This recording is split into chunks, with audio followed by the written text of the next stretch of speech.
साहब में हुकूमती इदारों के साथ साथ समाजी तंजीमें भी कोरोना वायरस से आगाही के लिए मैदान में आ गई। ननकाना साहब के कस्बा बचेकी में समाजी तंजीम अज़्म पाकिस्तान फाउंडेशन की तरफ से कोरोना वायरस से बचाव की हिफाजती तदाबीर और हुकूमती इक़दाम से आगाही के लिए मुहिम का आगाज कर दिया गया।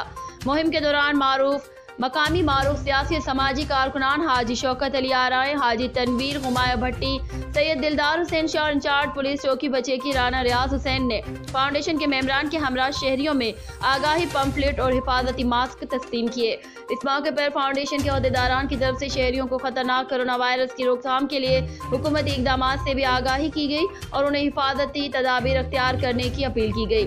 अज़्म पाकिस्तान फाउंडेशन के जिम्मेदारान राना मोहसिन यासीन, मियां अब्दुल सत्तार, फैसल एजाजगार और दीगर ने बताया कि इस मुहिम के दौरान बचेकी और गिरदोनवा के देहात में अब तक 3000 से ज्यादा हिफाजती मास्क तकसीम किए गए हैं। रिपोर्ट महर अब्दुल गफूर, मोड़ खुंडा, ननकाना साहब।